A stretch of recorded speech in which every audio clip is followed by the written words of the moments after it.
MJ news 90 आजच चॅनलला subscribe करा। नीता शिवराम भोसले, मी राहणार सिद्धी देवळगाव, तालुका अहिल्यानगर।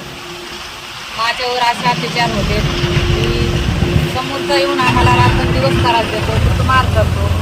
लुटमार करून बी त्याच्यावर कारवाई होत नाही। कारवाई व्हावा आमची एवढीच विनंती आहे वारूळ साहेबांना। वारूळ साहेबांनी आमची दखल घ्यावा आणि आम्हाला न्याय द्यावा। आमचं एवढीच विनंती आहे, दुधाची दूध आणि पाण्याचं पाणी करावं। खोट्या नाट्या किती हे टाकतेत आणि आम्हाला गप्प बसू देत। आम्हाला काय म्हणते तुझे पोरं शिकतात, त्याच्यावर आम्ही तुझे नावं घेऊ। नावं घेतल्यावर तर तुझे पोरं बी आम्ही चोरीच्या आरोपात टाकू। मग तुला कसं होईल, तुझे शिक्षणाचे सगळे वाटोळं करून टाकू आम्ही, असे आम्हाला धमकी देते। तू किती दिवस पोलिसांच्या ताब्यात राहशील, बाहेर आली तर तुझं मर्डर केल्या बिगर राहणार नाही। तुझं मर्डर आमचे धोका, आमच्या जीवनाला अख्खा धोका आहे त्यांच्यापासून। आम्हाला आमचे न्याय भेटावा, आमची एवढीच नम्र विनंती आहे। पण आम्हाला रात्रंदिवस आम्हाला झोप येऊन देत नाही। रातचं बिन दिवसा भिकुरवाडी घेऊन फिरत होतो, त्याला काही अटक होत नाही। का होत नाही याची न्याय आम्हाला भेटावा, बस एवढी आमची नम्र विनंती वारंवार। आला रातच्या दिवशी काय तरी त्यांनी वाईट उठते शब्द वापरले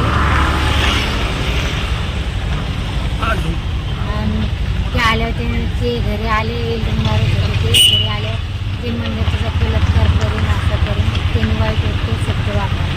श्रीमंत चव्हाण न्याय भेटावा न्याय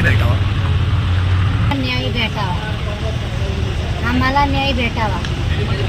शिवराम भोसले, राहणार देवळगाव सिद्धी, वाडी रामवाडी आणि येल्डिंग मारित होतो। रातचं शारदांचा गोठा ओपन गोठा करीत होतो आणि ती शेल्डीचा काढताना तो मानवा इथं करून आता रातचा येऊन दिवसा दम दिलता तर देशी घ्यावं पण लावला त्याने परत वाटचा येऊन मग कुऱ्हाडी टाकली वाटत मागून आल्या।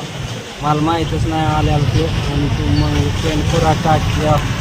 20 रुपये झालं, पायाने बघितलं, पायाने आरोग्य करून आणि मग तिथून पुढं श्रीमंत जीवलाल चव्हाण यांनी आणलं होतं।